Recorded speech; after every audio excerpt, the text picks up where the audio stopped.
Bienvenidos. Estas son las noticias más destacadas de la OEA. Esto es OEA News, el informativo de la Organización de los Estados Americanos.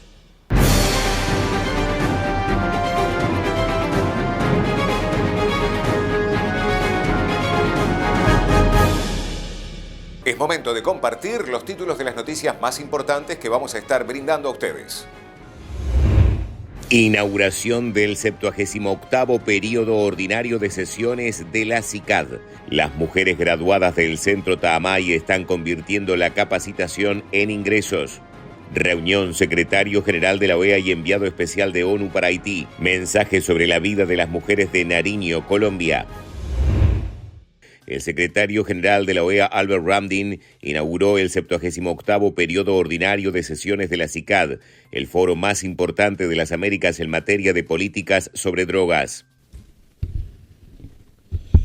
Good morning to all. First of all, the Director of the Office of National Drug and Money Laundering Control Policy of Antigua and Barbuda, and the Chair of CICAD, Colonel Edward Croft, also our outgoing chair, thank you very much for your service. The National Secretary for Drug Policies and Asset Management of the Ministry of Justice and National Security of Brazil, and Vice Chair of CICAD, Ms. Marta Rodriguez de Assis Machado, incoming chair. Distinguished national authorities and experts of CICAD, permanent representatives and permanent observers present, Secretary for Multidimensional Security, Ivan Marquez, Acting Executive Secretary of CICAD, Angela Crowdy, representatives of international and regional organizations, civil society representatives, dear colleagues and guests, ladies and gentlemen. I'd like to start by thanking the chair of the Inter-American Drug Abuse Control Commission, Antigua and Barbuda's Representative Colonel Edward Croft, for the excellent work which you have carried out over the past year. As you have mentioned, many things have been achieved and a lot of work still needs to be done. So that call remains as valid as when you took office. So thank you very much for your support. I want to also wish all the best and success and congratulations to the incoming chair of Brazil. Let me at the start also acknowledge the work carried out by the Executive Secretary of CICAD, represented today by its Acting Executive Secretary, Angela Crowdy, and her team, as well as the OEA Secretariat for Multidimensional Security as a whole. And of course, we hope that soon we will have not only Acting Executive Secretary, but someone who is fully fledged on board as Chairman, as Executive Secretary of CICAD. Ladies and gentlemen, next year CICAD will mark its 40th anniversary. That is 4 decades of this Commission's working to address one of the most complex challenges, multifaceted, facing our hemisphere.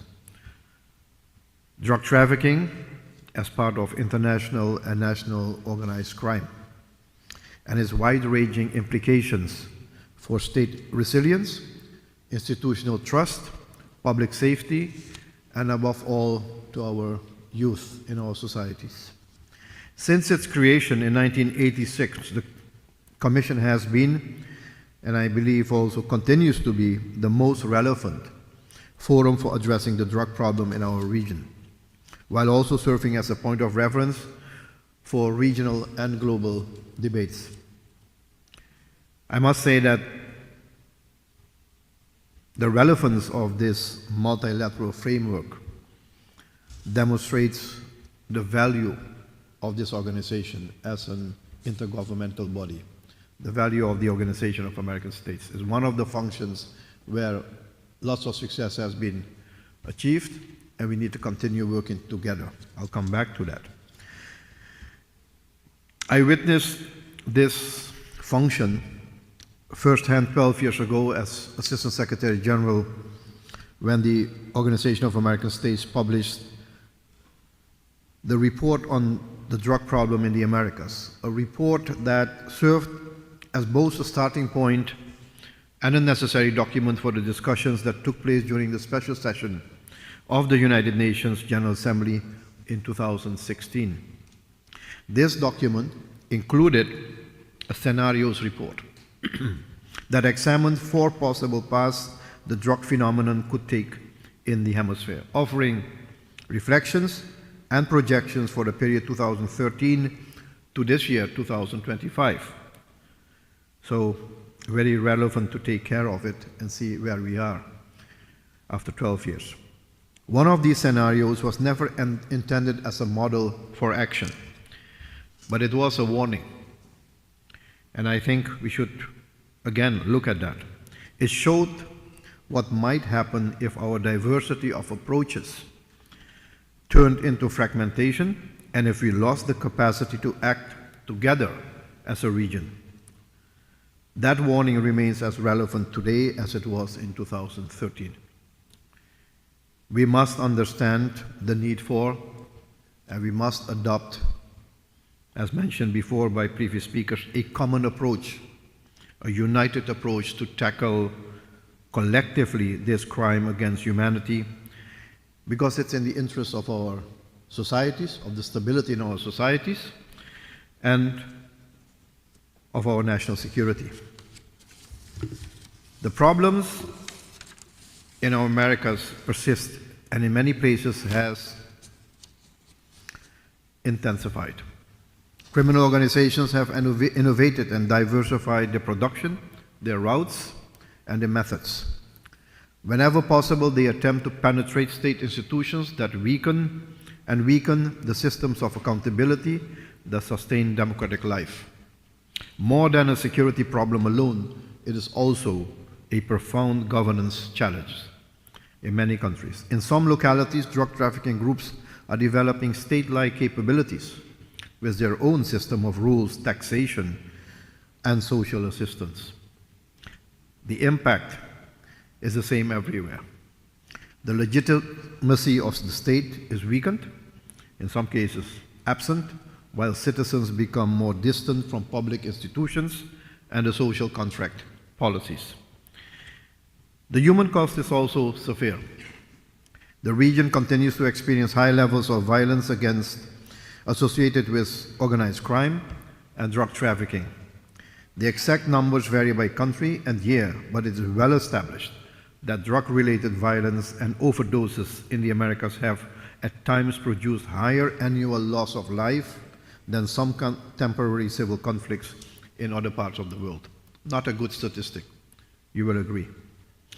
So while many are affected by drug trafficking in a hemisphere marked by inequality, those who suffer the most are consistently the most vulnerable ones.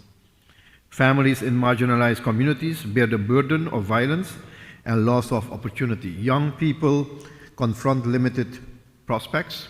Small farmers and local producers face coercion and instability, all leading to migration, forced migration. Las mujeres graduadas del Centro Taamay están convirtiendo la capacitación en ingresos. Este año en el Centro de Capacitación y Promoción de la Paz Taamay dimos un paso más hacia nuestros sueños. Aprendí habilidades que puedo usar ahora para mejorar mi vida. Descubrí que tengo más capacidades de las que yo imaginaba. Aquí encontré el apoyo, la amistad y motivación. Aquí aprendí habilidades que nunca pensé dominar. Descubrí que tengo el valor y el conocimiento para emprender. Con el proyecto de la OEA abrí nuevas oportunidades para mi futuro. Para el 2026 esperamos seguir creciendo. Seguir aprendiendo. Y seguir aportando para nuestras familias y nuestras comunidades. ¡Gracias, Taamay!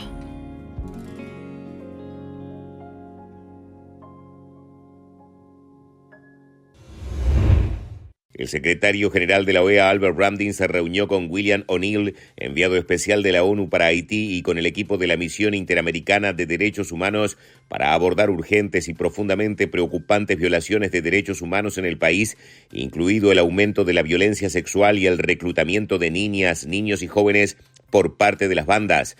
Las autoridades reafirmaron el imperativo de proteger los derechos fundamentales y la dignidad de todas las personas en Haití. Una coordinación eficaz a nivel nacional, regional e internacional es esencial para enfrentar estas violaciones y apoyar los esfuerzos para restaurar la seguridad y el Estado de Derecho, dijo Ramdin, y agregó, la OEA mantiene su firme compromiso de continuar trabajando con todos sus socios para avanzar hacia un futuro más seguro, más justo y respetuoso de los derechos para el pueblo haitiano. Mensaje sobre la vida de las mujeres de Nariño, Colombia. El derecho humano más importante para mí es la vida, porque la vida es el centro de nuestro ser y que a alguien o a una persona le quiten la vida y la desaparezcan, eso es lo peor que puede ocurrir. El primer derecho más importante es poder vivir, o sea, tener la vida y generar vida y construir vida. El derecho humano, vivir. Y las personas desaparecidas llegar a sus hogares. El derecho humano más importante y el principal, como lo dice la Carta de los Derechos Humanos, es la vida. La vida tiene que resaltar sobre todas las formas de violencia, sobre todas las formas de opresión, sobre todas las formas de discriminación. La vida es la única que construye paz en cada uno de nuestros territorios. La vida. Vivir. La vida. Vivir.